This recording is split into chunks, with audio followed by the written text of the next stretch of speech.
go. There we go. I know you guys are completely, your plates are totally full, and you know, I'm not in the classroom now, but I can imagine that you're teaching, you know, on two fronts, and you've got more issues than anybody should have to handle. So what I'm going to try to do for you today is to give you some resources that could, you know, make it a lot easier.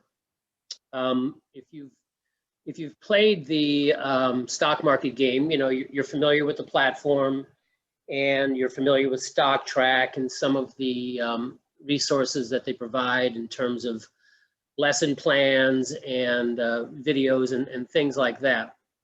Well, this is, I believe they kind of had a soft rollout in the fall, and so this is kind of like the big rollout here in the spring.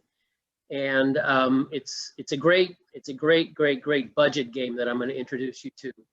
And I actually spent the last few days playing the entire game. As I will show you, it's 18 simulated months, and so I played the game myself, and you know, really got to know it pretty well. And you know, I mean, it's very realistic. There are a few glitches, obviously, a few things that are a little bit out of reality in terms of some of the costs of things and so forth, but nothing major. But it really is going to make the kids think. It's really going to make the kids, you know, it'll teach them the right lessons. You know, you always want to vet these programs to make sure that the right lessons are being taught. You know, solid fundamentals are being taught. So I give this a good thumbs up. I'm going to jump into my screen here, and we'll do a number of things. Let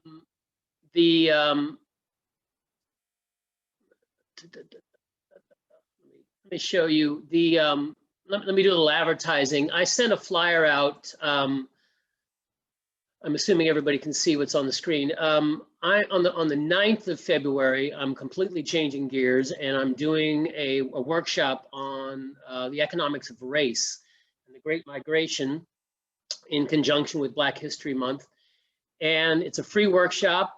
I sent the flyer out through the same, you know, portal and the same, you know, email lists that I sent this one out. So you probably received it, but I just wanted to remind you, it's an hour and a half. It's Tuesday, the February 9th, and it's going to address the Great Migration. It's going to address the push and pull factors that led people to make that fateful decision, 6 million African Americans to leave the South. And then it's going to focus on some of the inequity issues that have really come to light in the Black Lives Matter movement and in recent times in terms of income inequality. And what are some of the roots of that? So we're going to take a look at housing policies, FHA housing policies, going to look at redlining, going to take a look at urban renewal and the building of the highway system. So this is a grand undertaking, and it is relevant to not only economics teachers, but history teachers, African American history teachers, civics teachers, government. So hopefully you can join me for that. So that's just a little bit of advertising there. All right, so what I'm going to do, I've set aside, you know, like an hour and 15 minutes, and I've just used up 4 minutes of it. So advertising. So I wanted to show you the game. I wanted to make you familiar with the game. I want you to also be aware of the fact that I'm going to share with everybody a Nearpod that I've created that will give you an introduction to what budgeting is, so some of the budgeting fundamentals. As I go through the process of the game, I'm going to show you that there are some resources that the Stock Track people have set aside, some videos, some lesson plans, and they're okay. You know, there are some articles and things that you can utilize. But there are a lot of better resources out there if you want to teach kids the fundamentals of budgeting before you actually throw them into the midst of the simulation. So this particular Nearpod is something that I have produced, and it's, you know, so it's introduction to budgeting. It talks about all sides of a budget, you know, and it talks about taxation, talks about inflation, talks about all the factors. So it's a pretty good one-stop shop thing. So I'm going to put that aside for now because I really want to talk about the game, but I want you to be aware. And if there are a few minutes left over, I can run through some of the slides. But I think it's something that if I give it to you and you spend like an hour exploring it, familiarizing yourself with it. If you're familiar with what a Nearpod is, it's a very interactive resource. It's meant to connect students. It's a student engagement platform. So there are questions embedded in it. There are, different collaborative boards where the kids, throw their ideas up on a board for discussion. There's videos with embedded questions. So it is a really, really, really nice, nice resource. So I will share that with you. And if I do have a little bit of time at the end of this session with you, then we can explore it. Okay. So let me get into the game. So I'm gonna utilize this PowerPoint here, and I'm going to take you through it. It's not what I wanted. Okay, and so this will give you a nice, and you can use this with the kids without a doubt. I wrote it with the idea of this being presented to the kids. So you can, you don't have to. I mean, at the end, I have some links to the actual stock track of videos that they promote for student consumption and for also teacher use. Again, if something that I talk today goes in one ear and out the other, and you need a refresher, okay, I have links to that. I've also got links to some of their lesson plans related to budgeting. So, but here's the basic idea. It is a comprehensive activity, and again, not only is it simulation, but it is a lot of support resources. So you can see it's lesson plans. There's articles. There is a variety of things that will teach more than just budgeting. Some of the more specific things like student loans and bank accounts and things of that nature, so the kids are familiar with all aspects of what they're about to approach. And so they've put a lot of work into this thing, without a doubt, no question. All right, so I have highlighted these two things. These are, as I said to you, I really give a thumbs up to the. You're sharing via Nearpod. Oh wow, okay. Let me jump in here again. Sorry about that. No, I appreciate that. That's very helpful.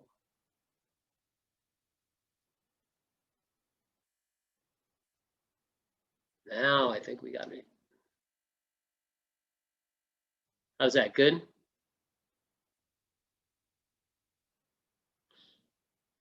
How do we see it? I'm assuming the silence means yes. All right, so I've highlighted these two phrases up here. I mean, these are the basic mantra of the game. These are the things that they're promoting above all other things. You want to teach the kids to pay themselves first. So it's all about make saving, a top priority. Think about savings the same way as you think about paying a bill.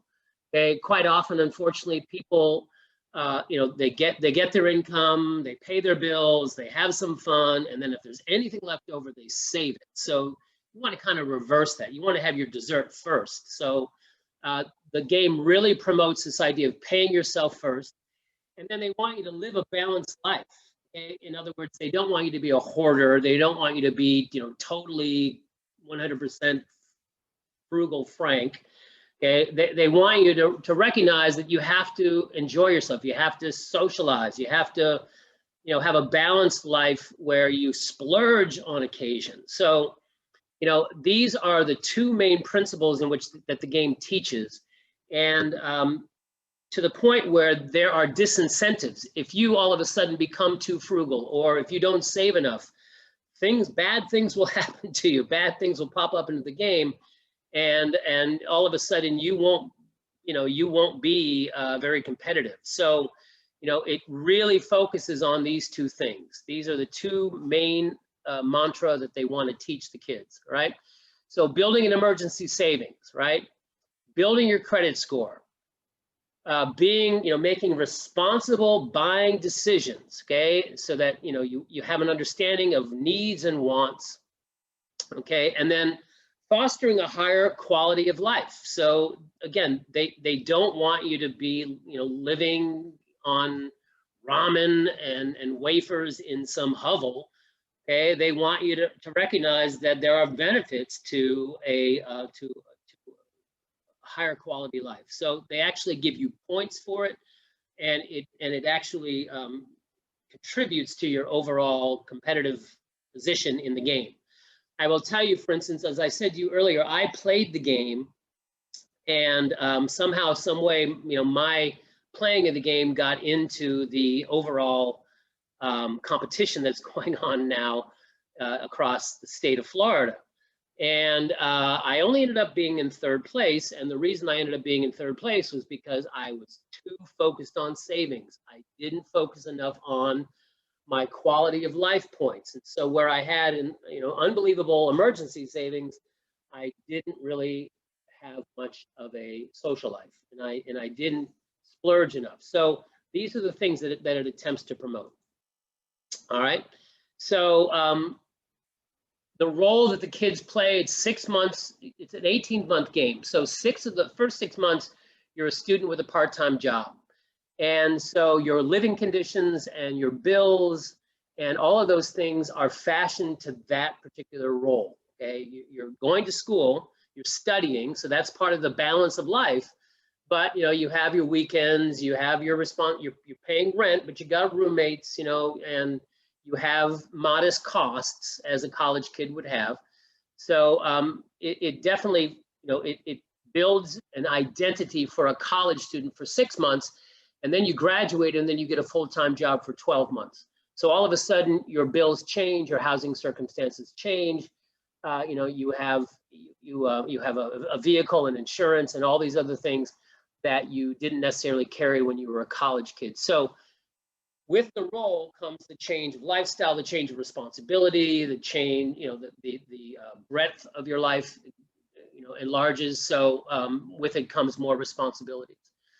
Okay, so you basically have to, as I said, strike a balance between work, studying, socializing, and again, you are rewarded for doing that well, and there are penalties if you don't. And you will get as I will show you, you'll get a bird's eye view of what's happening. You'll get a breakdown of each of your class activities, your individual kids' summaries. You can see everything happening real time.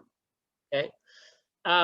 As I said, you play 18 simulated months. Each month takes about 20 minutes to complete. So again, I told you I went through the experience. And it took me about 20 minutes to get through the month of simulated life, in terms of going, and I'll show you how to do it, but basically you travel through a calendar and bills pop up, responsibilities, when your electric bill is due, when your phone bill is due, when your rent is due, these things. But then all of a sudden the unexpected pop up as well. So you have to manage it, when your paycheck comes in. So all of these things are occurring throughout the month. So you travel through a calendar month, and it takes you about 20 minutes to complete all the different activities. At the beginning of the month, you are posed with some questions, right? You are basically asked, you get to review what your expenses are going to be. You get to review what your anticipated income is going to be. And then you also set a savings goal based on what that is. And meeting that savings goal is a big point achiever, right? A big point achiever. I mean, if the kids have an interest in doing well in this game, then they really have to hit those savings goals. So you don't want to set unrealistic savings goals. Okay, but they do want you to at least try to save 10%. Okay, 10% of your income is the goal that they want you to shoot for. And if you hit that 10% or better, then you get a lot of points, and so that makes you more competitive. Okay. So throughout the month, okay, day-to-day things pop up. As I said, there's opportunities to earn extra money. You're trying to increase your net worth. You're trying to increase your savings. Okay, you're going to be the kids have to kind of work through. You know, what I learned, of course, is that when I started the game, I was kind of feeling my way through it. So, but then I got down a system when I moved money from my checking to my savings, from my long-term savings. You know, when I paid off my credit card, how often I used my credit card, okay, and I watched my credit score go up to the point where, you know, I had an 840 credit score at the end of the game. So you learn this thing, but then again, as the slide also suggests, you know, you're bumping up against having some social life too. And as I said again, and I'm repeating myself, but as I said, you know, you really have to balance life. And so it's something that you want to pay attention to. You don't want to, every weekend, you don't want to just work. Some weekends you need to save. Some weekends you need to do some house chores. Okay, some weekends you might need to study or do some professional development or something like that. So, you know, it's all about balance. It's all about trying to maintain a balance. Okay. The choices that kids make, of course, can have a big impact on their overall financial health and how they do in the game. So, for instance, you know, you can have a situation. This was an actual situation that occurred, you know, where if you try to downsize your car insurance, then all of a sudden, lo and behold, next month you might have a fender bender and you have a lot of out-of-pocket expenses that you didn't expect. So, you know, these are the types of decisions that have consequences down the road, and things that, you know, eventually kids will begin to think about. Well, you know, yes, my cash flow is improving now with cheaper auto insurance, but what happens if I have an accident? Okay. Students are penalized if they don't pay their bills on time. And of course, as you know, not paying on time is the single biggest eroder of your credit score. So you can see the credit score go up if the kids pay their bills on time, and you can also see it go down if they don't. Okay.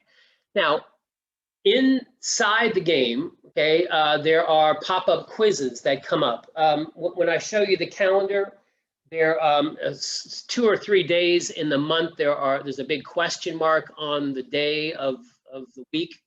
And if the kids land on that in the process of moving through the month, then they will have a pop-up quiz that will ask them about, and here are some examples of some things that they may be asked about. These are quizzes that they have to respond to, and they have to respond to correctly if they want to move on. They are given extra income if they do well, and they actually can lose points if they don't. So you know, there's constant learning, constant you know, remedial stuff going on, and so it keeps it lively, keeps it interesting, and keeps the kids on task. In addition to that, as I alluded to earlier, there are a number of different assignments. There's articles, there's lesson plans, there's videos that you can utilize. If all of a sudden, you know, and how you play the game, we'll talk a little bit about that in a minute. But you know, if all of a sudden there's a lot of question marks, a lot of blank stares when it comes to questions related to buying stock, investing, or different types of things related to retirement or something like that, then there are plenty of videos that you can utilize in the game, and I'll show you where those are when I get to the website. All right, so there is a curriculum component in this. It's not simply a game in which you throw the kids out there into the wilderness and they wander aimlessly. Okay, there are ways to pull the kids back. There are ways to assess their understanding of certain terminology. There's ways in which you can enhance the lesson as the kids are progressing through the game. So there's plenty of curriculum options for you. Okay. In addition to that, there's some mini games, some ways in which you can earn extra money. Okay, you know, you're given an option on weekends, for instance, you know, where you can work extra hours to make extra income if you want to. And what is associated with that is a number game that the kids play. It's kind of a fast-moving game, and the more successful they are at it, the more money they can make in addition to their base salary. So there are ways to make additional dollars beyond what your base income is. Okay. The assignments that are associated with with each month take about 10 minutes. So collectively, that's about a half an hour a month. So you can gauge what 18 months will take. It's not something necessarily that, by all means, is not something that is going to happen in one sitting. Okay, it took me several days, and I was playing it probably more frequently than your kids would play it.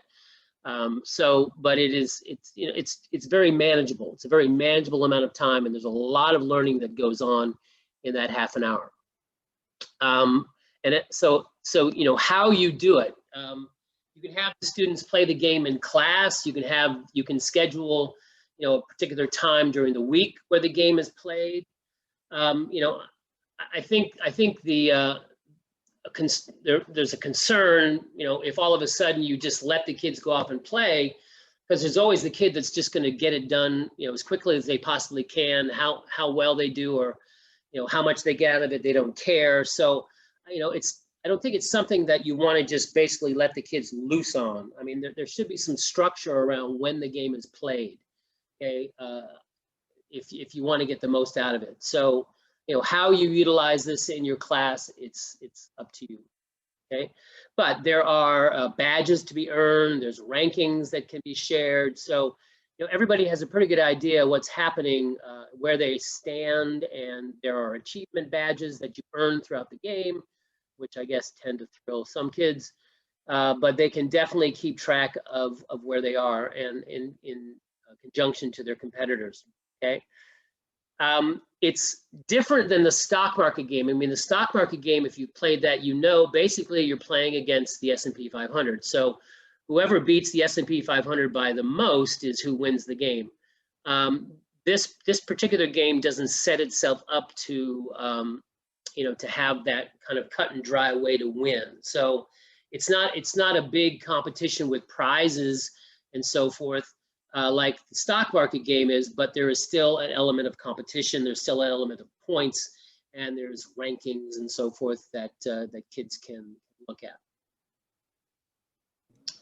If I have students that it looks like they're already going through it, can they restart, or can they do it again? Or because I'm planning on doing it like once a week in class with them, but it looks like some are kind of going through on their own.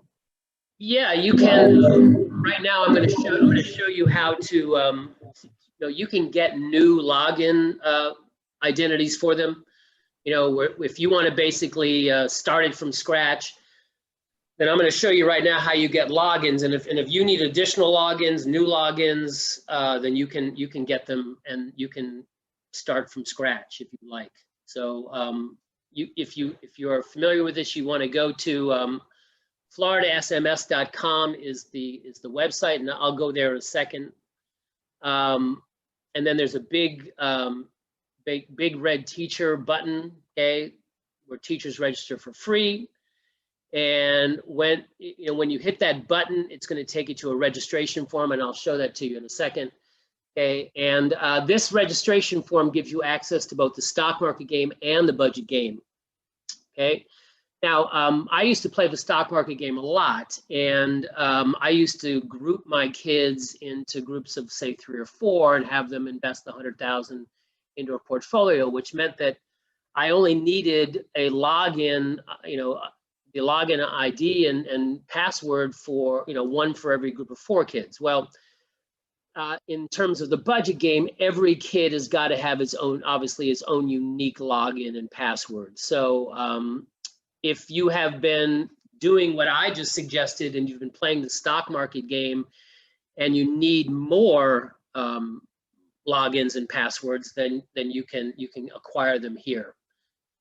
Okay, each student will need their own unique one, and once you hit the register list, then a whole list of the logins will be sent to the email that you've designated. Okay, so we'll go to I'll show you how to do that in 1 second on the website. Let me just finish this up. When we go to the game, you will notice that this is what the kids start with. Each individual starts with $1,000, 700 in checking, 300 in savings. Okay, and a $250 credit card limit, a 450 credit score, no quality of life points, which again is what you want to focus on. You want to try to build those up because that truly does make you much more successful if you have a balance. Your credit card limit will go up as your credit score goes up. So I noticed, for instance, I started when I played it with a $250 credit limit. Later in the game, I had a $1,000 credit card limit. So it definitely goes up as the game progresses, as you get better. Again, I would imagine that if I had done things poorly and my credit score fell, then that would not have been the case. So you are rewarded for doing well. Okay. As I will show you, and I will take you through a month, you know, the first thing, the moment that the kids log in, okay, they have to decide what their living circumstances will be. You know, and there are basically three options. There is a very, you know, stark, frugal option. There is kind of a modest midland option, and then there's a luxury option. And that's the case with the living conditions. It's the case with the cell plan, internet, and so forth, and what they buy in terms of groceries. Now, again, buying the luxury options of those are going to get you a lot of good points when it comes to your quality of life. But, you know, it's going to be a challenge to pay for those things. So, you know, I chose everything in the middle, and that seemed to work out. You know, I wasn't too frugal. I wasn't too extravagant. I kind of landed in the middle. And I think most kids will probably make that kind of decision. Because again, there is a trade-off between frugality and the quality of life. At the beginning of each month, the students are told what they can expect to earn and spend, and there are always ways to make extra money, as I will show you. This is the key too. I told you about this before. The kids also are going to be asked to set a savings goal. And again, you want to set something that is reasonable, something that's attainable, right? If you want to be successful, you meet your monthly goal. So you don't want to set something that's too far out there. And again, as I said, the makers of the game really want the kids to try to save at least 10%. Okay, so if you are successful in hitting 10 or 11 or 12% or more every month, then you are going to get the max points, the maximum points they have to offer. Okay, so 10% is the minimum that they want you to try to achieve, and you do that on a regular basis, and the kids will be successful. Kids will be successful. All right, so here is this is a sample of the calendar, right? This is the game board itself, right? It's the monthly calendar, and I'm going to take you through it. And you basically move around the calendar, you rolling this dice. So you'll click on the die, and it'll come up, you know, something 1 through 6, and every number is a half day. So a 3 would move you a day and a half. A 6 would move you 3 days. And you'll notice that there are red numbers, green numbers. Okay, you know, green on a Saturday would indicate probably that somebody worked extra hours and made some money. But on Friday and on Wednesday, there was a debit of some sort. You know, there was a bill to be paid or a purchase or something along those lines. So, you know, the red numbers indicate money going out, and the green numbers indicate money coming in. Okay, you'll notice over here on the left-hand side, this is where all of your bills are located. So there's rent, cell phone, energy, you know, your utility bill, your TV, internet, your car insurance, and your car payment. And you're basically given a week. Okay, you'll see if you can take a look at the screen, and I'll show you a big version, but you know, your bill will be issued, and then a week later it'll be due. So basically the kids will know when the bill is due, and they have to plan accordingly. So at the same time, these will light up and blink, okay, constantly indicating due, due, due, due, due. And as I said to you before, if there's an overdue bill, then that of course hampers your credit score, but there's also a fee. So there's definitely disincentives to do that. Down here, you know, at any time, a kid can change their living circumstances. They can change their housing circumstances. for a fee if they want to break their lease and move into a better or maybe less expensive housing. They can change their internet and their TV. They can change their cell phone plan. They can change their groceries. So they can make adjustments if maybe they are a little bit too extravagant, or maybe they can, if they figure out they can afford more. Okay, so they can make changes there. Up here on the top, you can see all of the point totals and all of your balances are kept. Okay, here's the current credit score. So this must have been at the beginning of the game. Quality of life, savings, money that's in savings, available credit, which seems to be a lot. I don't know why they would have that much credit, since I never saw the balances go above 1,000. But anyway, here's your checking balance and so forth. So all the information can be found on one screen. So you advance through the days, and I'll play a month, as I said, and you will see things will pop up, right? And on the weekends, you're given the option to study, to do professional development. It turns out that the more you study, the better job and the better starting salary that you're going to get. And the more professional development that you utilize, the more raises you will get during your work time. Okay, now that's all good. But at the same time, if you're constantly working on the weekends or studying or taking professional development, then you're missing out on those quality of life points. And in the end, you will suffer for lack of balance. And there are a number of disincentives to do, for not staying in balance, Okay, so successful strategies to win. Okay, spend only where you see value, right? Don't spend wastefully. Use your credit card responsibly. You got to use it though, right? I mean, we all know that if you don't use your credit card at all, you can't build a credit score. So you have to use it and repay it, okay? But you have to use it within reason. You don't want to ignore your quality of life. So occasionally splurge, occasionally treat yourself, occasionally, buy something new, as opposed to the multiple times that it sends you to the thrift store to buy things. So, buy things on occasion. And those deterrents do pop up if you do fall out of balance. Okay, and I will show you some of them. I had a discussion with the game maker because I was experiencing, and I apparently when I played the game, I worked too often, and for some reason, one of the deterrents that pops up is a speeding ticket. And all of a sudden I was getting speeding tickets, rushing home from work on the weekend, and you get a speeding ticket. And so, I mean, there are some somewhat wacky deterrents that pop up. On occasion, if I was socializing too much, and all of a sudden my inebriated friends would knock my dishes all over the floor. It didn't say inebriated, but I'm just assuming.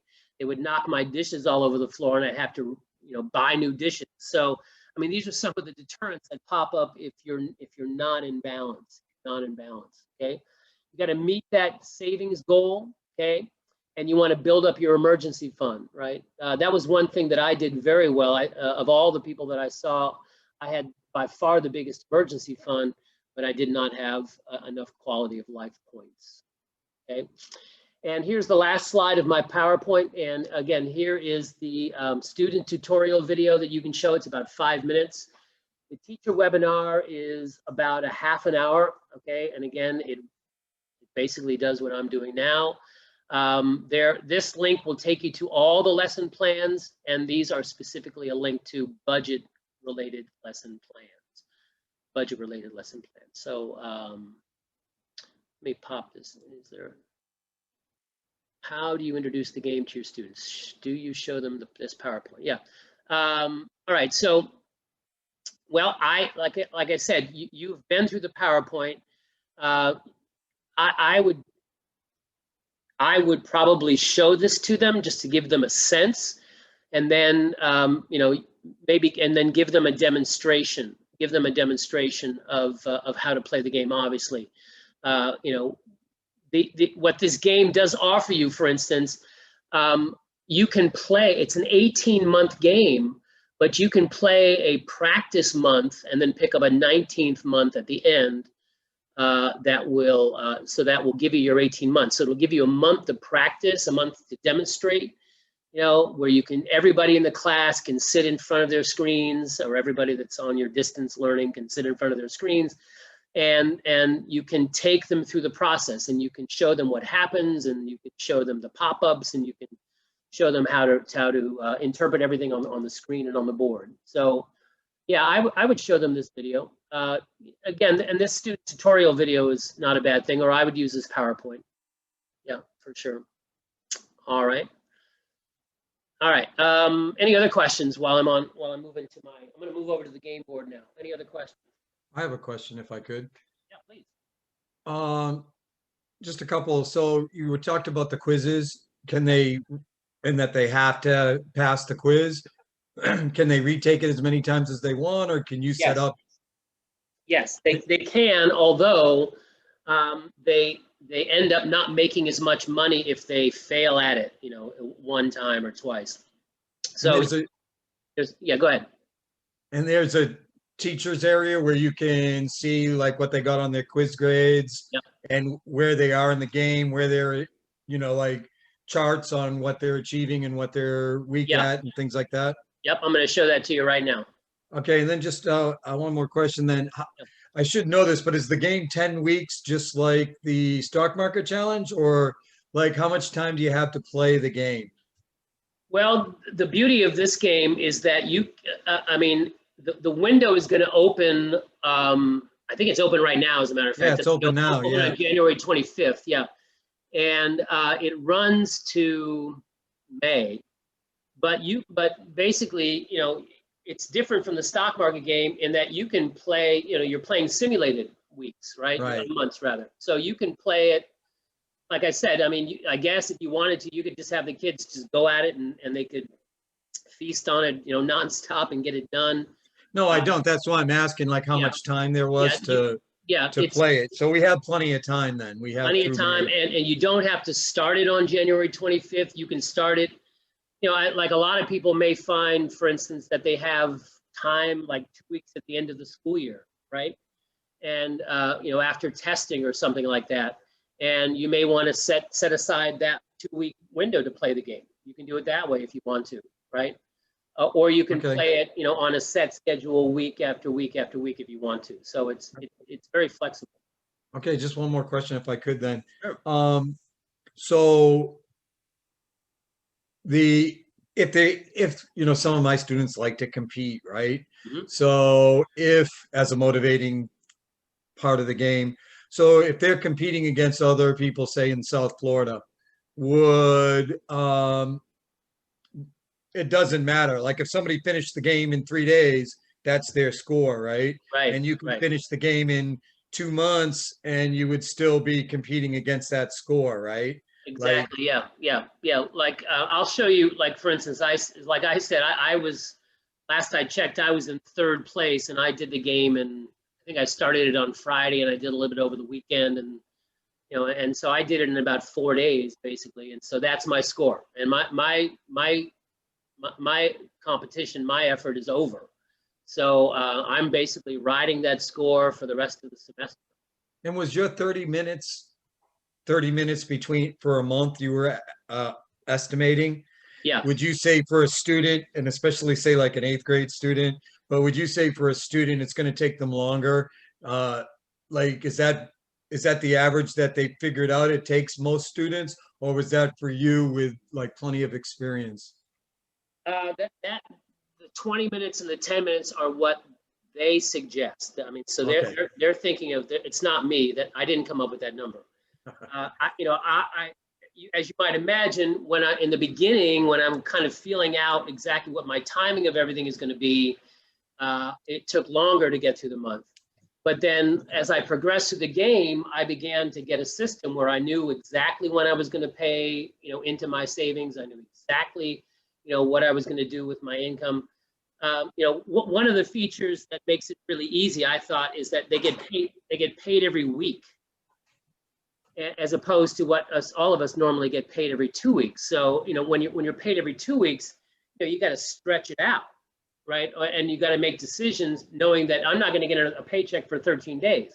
But if I know I'm going to get a paycheck every 7 days, then that allows me to be, you know, to be a little bit more sure of what I'm doing, and so it's pretty interesting.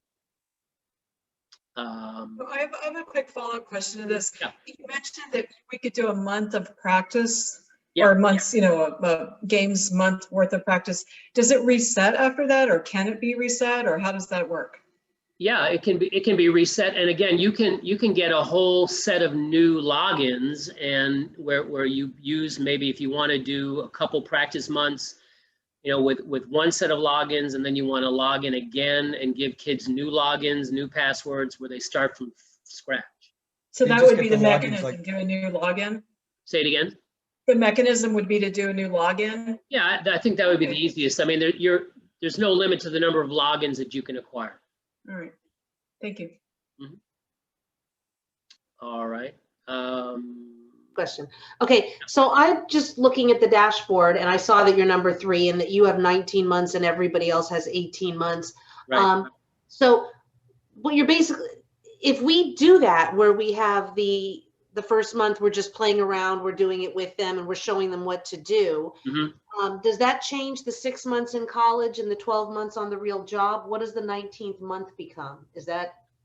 The 19th month was an additional month on the job. Okay.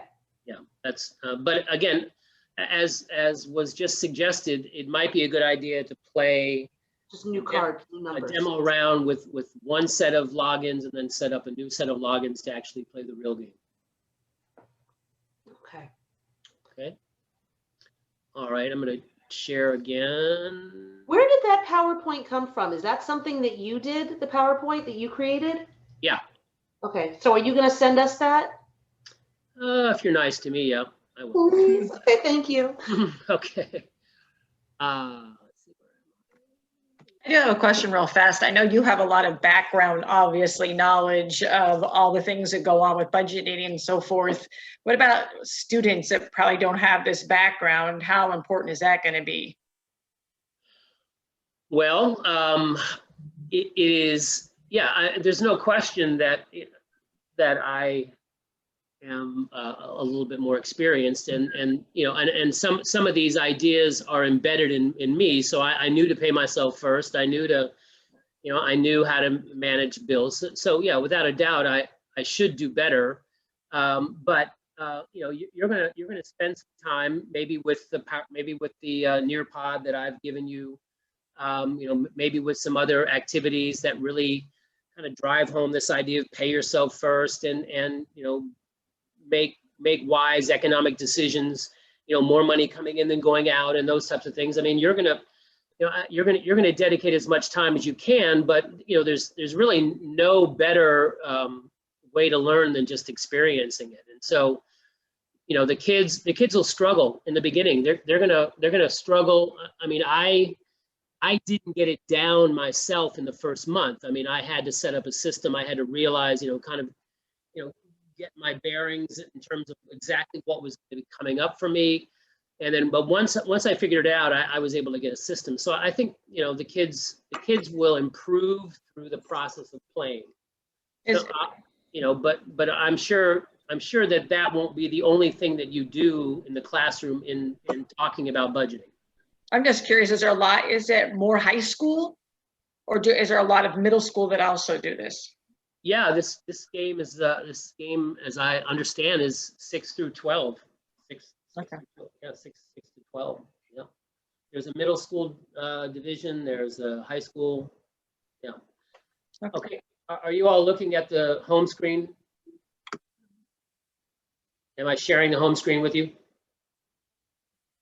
Does that mean yes? Yes. Okay. All right. So this is where you are when you go to floridasms.com, right? And again, here's that big red button that I said that you would hit. And so you would hit register, and then it asks you to fill in this information here, right? So it's the spring game. And again, you are signing up for both the stock market challenge and the budget game. Okay, and you can bounce on the same website. You can bounce back and forth between the two, between the stock market challenge and the budget game. Okay, you will establish your own login, right? Your own login. and understanding that the login, the username that you establish will be kind of the prefix in the login that the kids will receive. Okay, so for instance, if my name was Demo, Mr. Demo, then I would say Demo D51, and so the kids are going to get Demo in the name. So if you want your name to be kind of the prefix in their login, or you want to come up with something flashy, like the Budget Battlers or something like that, whatever you want, you can kind of define that in your username, and then you set up your password. I don't know why they need to know how old you are, but there's the email address where you're going to set up where your name, where the login information is going to be set. Your name, school, blah blah blah. Here we go, user prefix. So again, you can generate, you can use your own name, you can use anything you want in terms of something creative or something fun. The number of students. So if you have 100 students, then you're going to want 100 logins, right? So 100 students, so one per kid.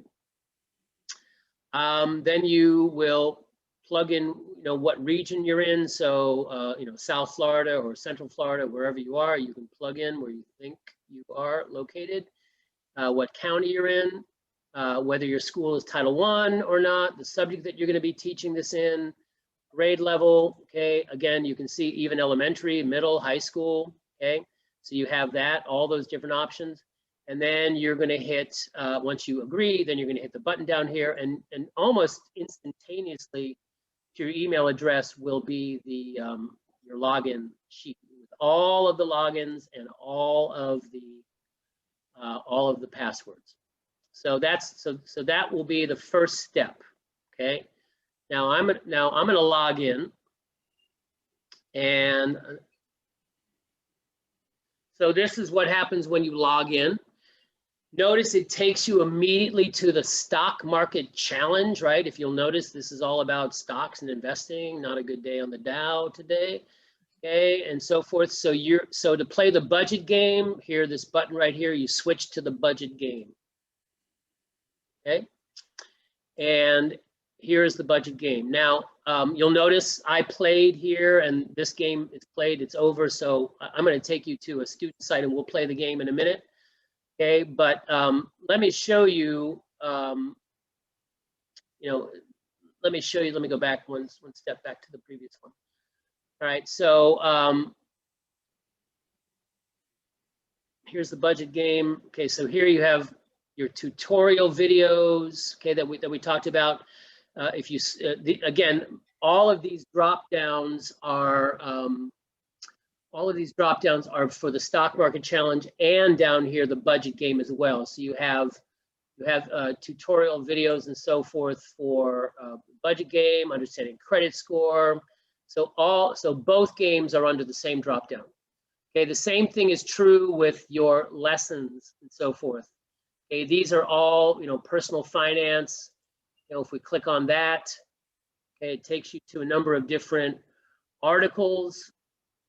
Okay, different articles about what student loans are, building wealth, mortgages, buying cars. So here's a whole array of different lessons and articles that you can utilize in kind of, building the kids' foundation of understanding. Okay.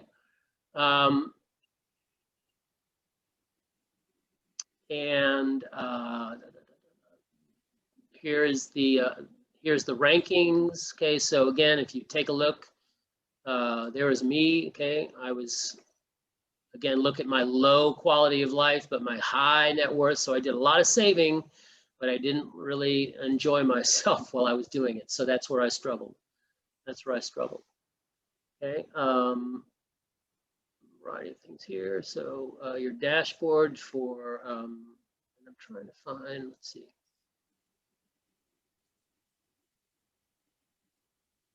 All right, I'll find the thing that I'm looking for in a second, but let me take you to a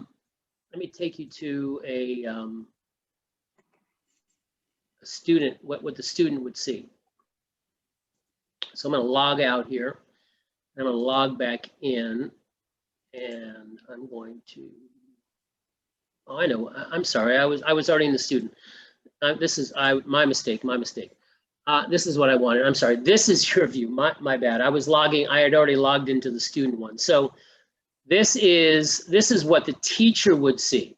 Okay, I knew I was looking at something funny. Okay, so this is what you would see. So again, demo teacher, this would be your home screen, right, when you logged in. And again, so up here is the, we are on instructor administration screen, right? So if you scroll down here, you can add extra teams. As I said earlier, if you need extra logins, this is where you would come. Okay, this is where you would come. So again, up here in the upper left-hand corner is the instructor administration, again, right there on your home screen. You would log down here. And then here, notice I just...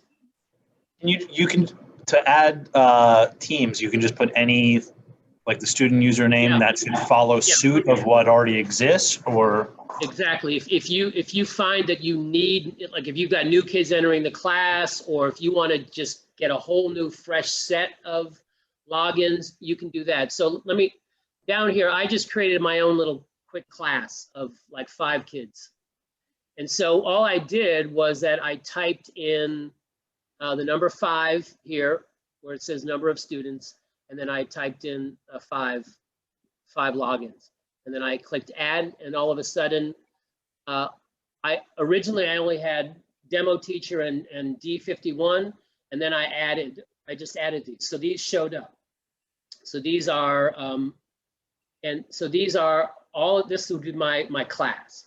And so I could view portfolio when there's activity going on. I could view the budget game. So if you're playing the stock market game, you can take a look at, this would break down, and again, I don't have any activity to show you, but this would break down what this kid is invested in, you know, in terms of what their profit and loss is, their transactions, and so forth. Okay, here, if you click on budget game details, then again, it would show, as you can see, what the kid's current credit score is, quality of life, you know, how long has he been playing the game, and you know, is he engaged or not engaged, right? I mean, that's what you really want to figure out. Is the kid doing what you want them to do? Okay, and you can take a look at, you know, score and checking, see what's in their checking, savings, credit, all of those things. So there's a lot of ways. So you can take a look at that activity. All right, so so that is, so you can see rankings.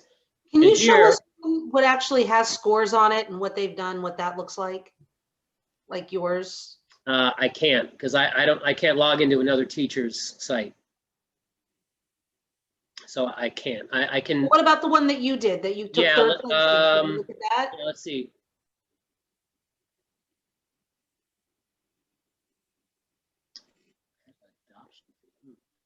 All right. All right. Here's my So here's my score. Overall score, net worth, blah blah blah. So that's. So it doesn't give us their quiz scores or let us know how far they are each week. Well, if you take a look at assignments here, then I believe that, yeah, again, I don't know if it's going to do it for me because I don't have any assignments, but this is the button that you would hit when you want to take a look at where your kids are in terms of their assignments. So that's going to keep track of, you know, how successful have they been on the pop-up quizzes? If you assign them. Can you show us yours? I didn't really assign myself any homework. I'm sorry. Oh, so only if we assign it. So if they're doing it on their own, we would not be able to see that. Well, yeah, I mean, if you are assigning them things to do in addition to play the game, then they will have to meet those assignments, and those assignments will show up there on this menu. So you're going to see you'll see the kids, your entire class will drop down on this assignment menu, and it will show, you know, who's been successful, who's keeping up with you, who's keeping up and who's not keeping up. So So you have to assign it first. You can assign parts of the game as an assignment, or Yeah. it won't keep track of it. Like it won't keep track of the quizzes unless I assign them. Well, there are pop-up quizzes that will come up that will also. So once the game is played, I see. and there are some. So there will be a record kept of how the kids are doing if they're progressing through their quizzes. I was also just planning on making them like the way that I grade is we use Canvas. I was going to have them, I was going to set up the assignment in Canvas and have them just send me screenshots so that it can, sync up with Pinnacle that way. Okay. When I click on assignments, it's not letting me do anything. It just says, please choose assignment. I click on high school and it doesn't have anything. Like, where do I even find assignments? Well, let me log out and see what. Log out and let me log back in as a student.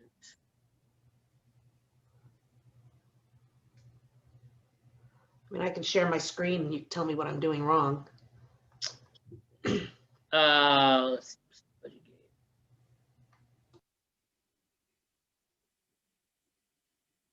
Okay. So.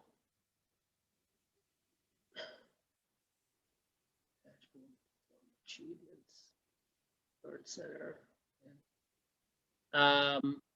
Yeah, I mean, if you want, in terms of, that was one thing that I wasn't able to explore because I wasn't able to give myself assignments. So that's going to be something that if you would afford me a little bit more time, I'll do a little bit more research on that, and I can send you guys follow up on that question, because that was one element of the game that I couldn't really visualize because I couldn't assign myself things and accomplish them.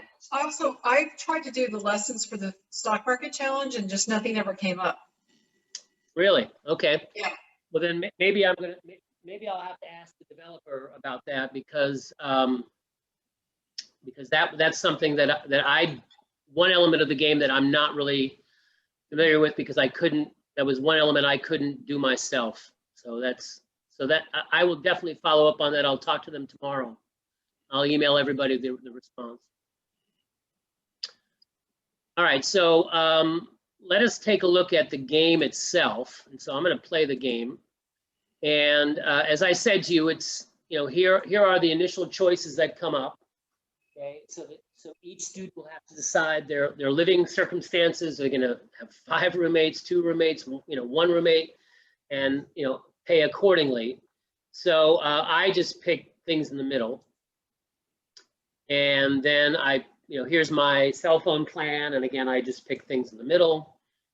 And my grocery plan, you can see eating a lot of ramen.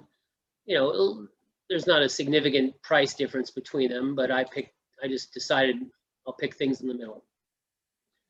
Okay, all right, so as I said, you begin with $1,000 net worth, broken down in that respect, $250 credit balance, 450 credit score, no quality of life. Okay, here you see again, this is the button that you hit when you want to transfer money. Remember, we're going to set a goal here in a second. Let me, I guess I've got to start the game in order for these questions to come up. All right, so you click on that die, and then every month you get the opportunity to review your monthly budget. What do you expect to come in? What are your bills? Okay, so here's my expected income. This is, remember, I'm starting out as a college student with a part-time job, so I'm making 18 bucks an hour, 25 hours a week. So it asks me to fill in what I believe I will earn. So just some simple math, 1,800, right? Okay, and then you submit that, and I am told I'm correct. And then, and again, this happens every month. So here's a breakdown of what the outlays are expected, right? What are my expenses? Okay, I'm sharing a place, so I'm paying $250 in rent. This is what I pay for phone, internet. Okay, and again, this is based on the decisions that I made at the beginning of the game as to the circumstances that I was living my life. What would be my bills? I set this up. Okay, in addition to that, I am anticipating, $60 in gas, 125 in groceries. And now, and here is another element, right? I mean, if, as we know, these are the things that we can basically expect, right? But as we all know, there is the unexpected. So it's asking you as the player to kind of estimate what you believe your unplanned expenses are going to be.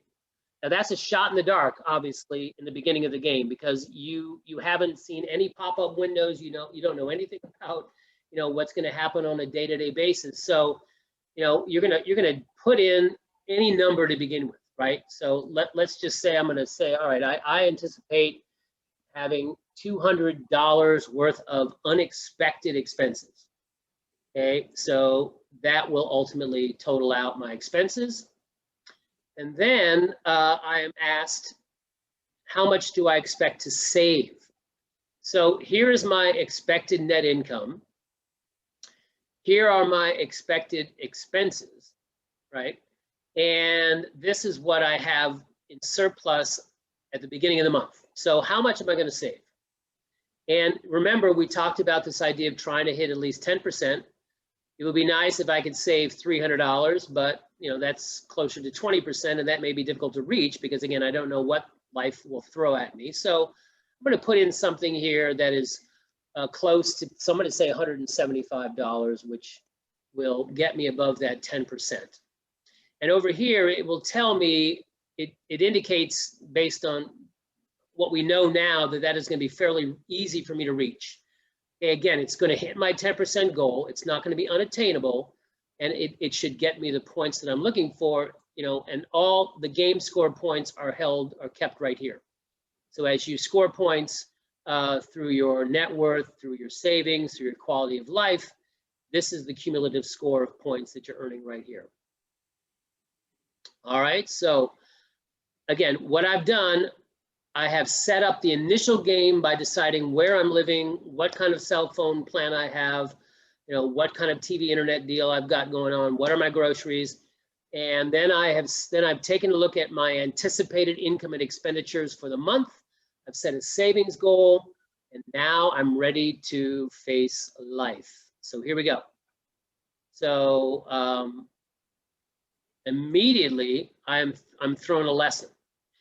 All right, so as I said, these are the pop-up little lessons that you have to respond to. You have to enter the right amount here before you can move on. So you view the lesson. So it says, enter the day of the month when your credit card statement will be issued. So this is more along the lines of kind of the logistics of the game. Okay, and I read through this and say,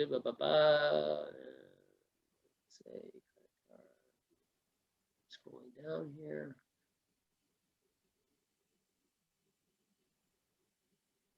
"19th of every month is when my credit card statement is going to be."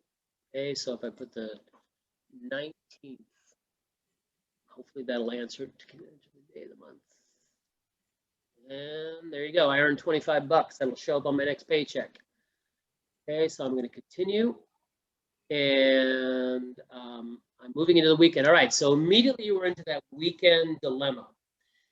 So here are your four choices. And again, this plays directly into this idea of balance, right? The idea of balance. So I can work extra hours, I could socialize, I could do household chores, or I could study.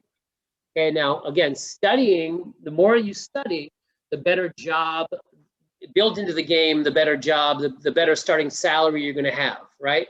But again, studying, kids study all the time, there's no quality of life points, right? So, but if I socialize and I party too much, then my inebriated friends break all my dishes. So, and I won't necessarily get a good starting salary. So I have to find balance.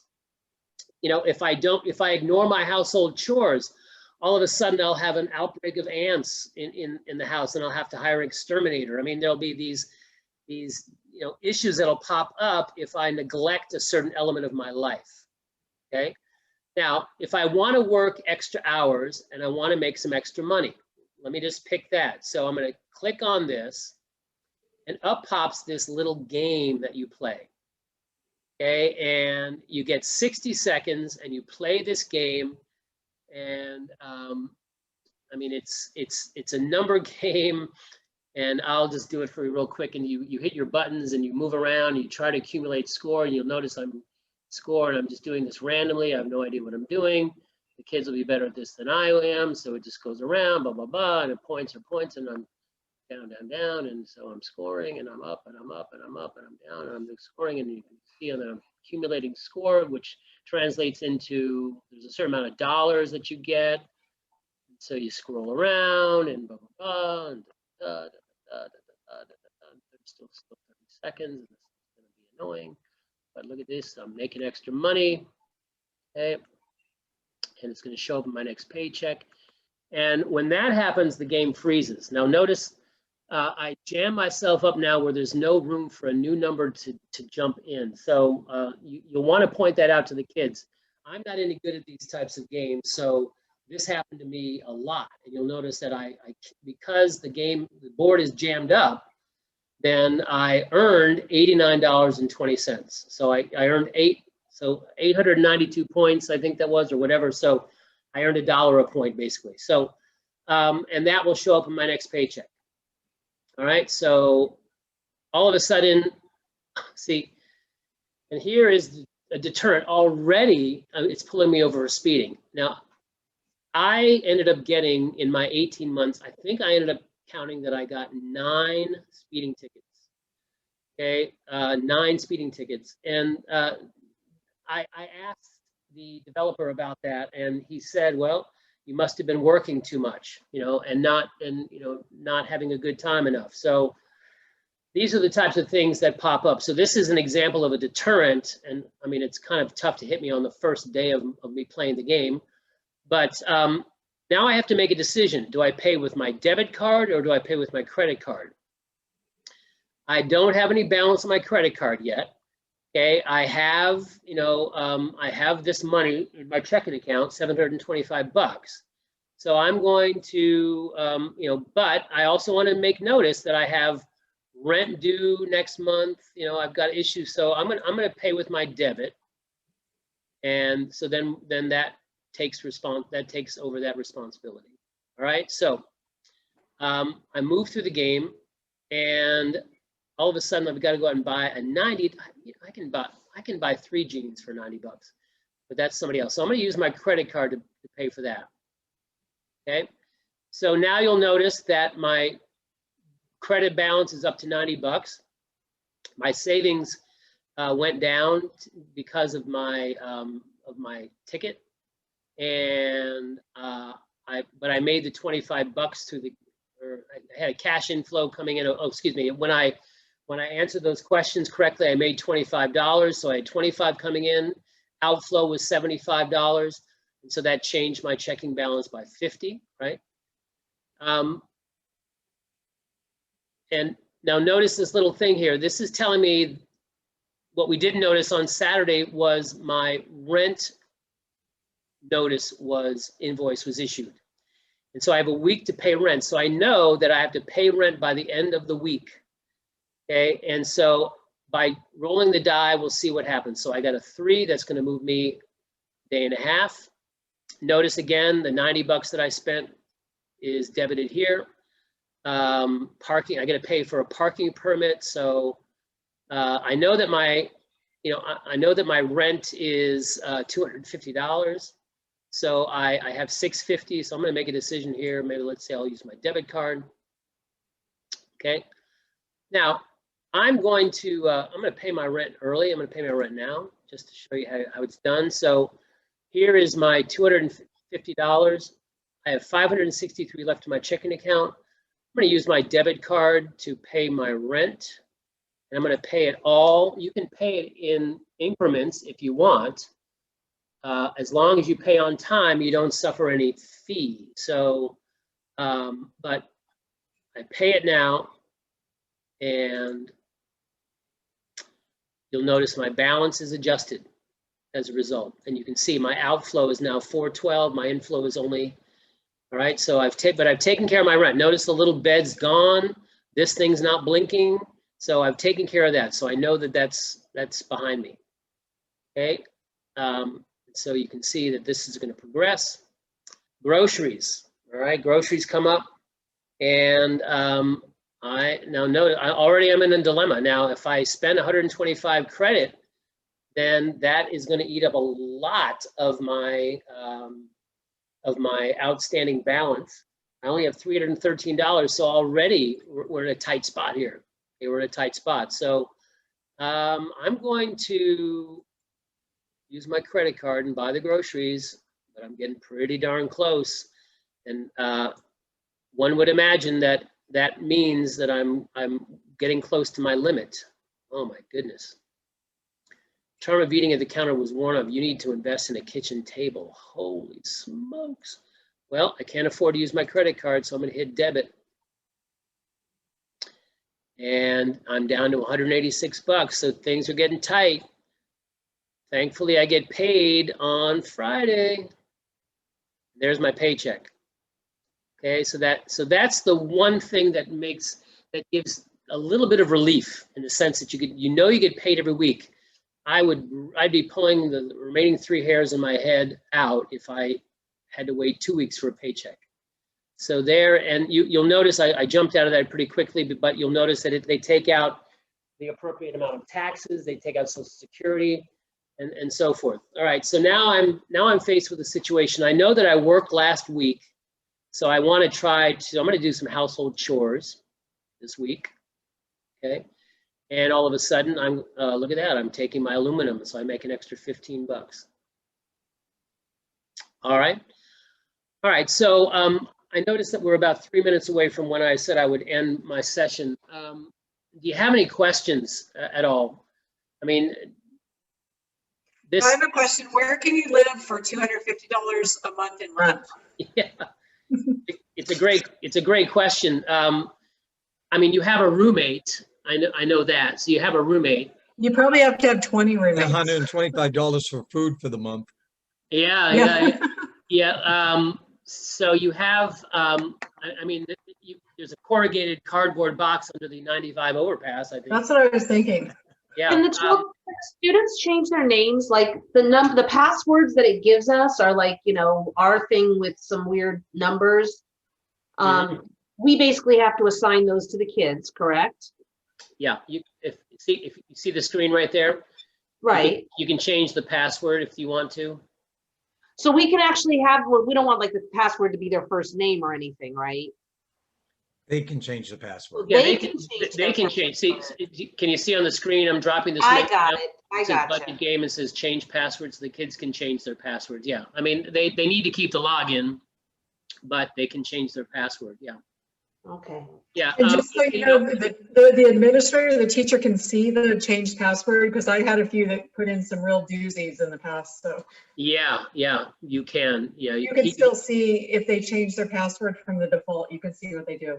Yes, it'll show up in that menu, with all the other activity. Yeah. But to your point about the costs, I mean, I asked, I asked the developer about this, and these are things that can be changed at the administrative level, not our level as teachers, but can be changed at the administrative level. So I'm gonna look into that a little bit more, because like the TV internet bill is only about $30. I mean, I don't know about you, but I don't spend $30 for TV and internet. The cell phone bill, let's pop that up. That's $45 a month for a cell phone. Well, I guess if that's on my AARP plan, that might be something. But so they split up the cable bill. Like if you have 5 roommates, the cable bill is lower. Yeah, I guess that's a possibility. But the idea is that some of these are pretty unreasonable. But then It's still good. There's another window that pops up, and it says, fill up your gas tank for $100. And I'm thinking, these are California prices, or something like that. So For the giant SUV. maybe I drive an 18-wheeler to work or something like that. Like the second half of the game, when you're not like a student anymore, do those prices change?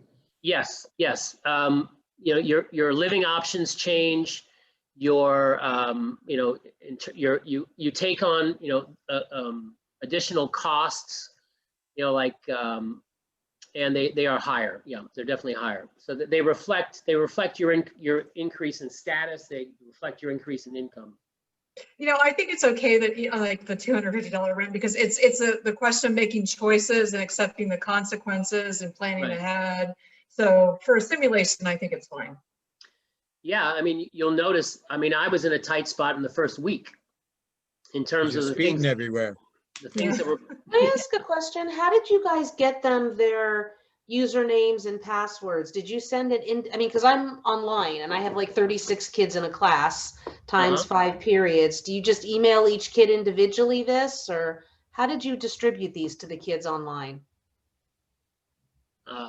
Anybody want to take that I question? just put them in a spreadsheet and then I pop it on the screen and or I send it to them on their chat. Yeah, I did private. I do OneNote too, so I did just post it on. chat messages. Yeah, I use OneNote actually, so I just post their username and password on there, and I create a tab for the game, a homepage, and then I just post it in their notebook, so only they can see it. So I just copy and paste it into their notebook. And the first assignment I gave them was that they had to go in and reset their password as their last name. So then I can just look at my list and see who it is. Like, I Oh, love nice. That's a Thank good you. idea. There you go. Word, last name. Love that. I always had to keep going back to my spreadsheet. That's good. All right. All right. Well, I don't want to keep you beyond my time. So what I'm going to do, I'm going oh, and to. sorry for the last name. Their password does have to be 5 characters. So if their last name is a little shorter, they have to add a number. Okay. Okay. I'm going to send you the PowerPoint. I'm going to send you the Nearpod. I'm going to investigate your questions, the couple questions that we had about the assignments and how they're actually distributed, or how they're. I guess you wanted to know exactly how you could keep track of their assignments, and so I'll check up on that. And I hope this has been helpful. Very. Thank you. Yeah. Good. All right. Yeah, Well, it's been good. Thank you very much. I'm going to take off. yeah. All right. I hope to see you maybe on the 9th for the Great Migration. All right. Have a great evening. Brett, thank you so much. You're welcome. And please send the other Nearpods to us, or the one will. that you did on budgeting, the Nearpod, For sure. I will. Definitely. or any others you're willing to share. This is my first semester teaching this. All right. I will send you an array. Thank you so much. Cornucopia. I will use them. Thank you. All right. Thank you. You're welcome. Thank you very much. Have a good night.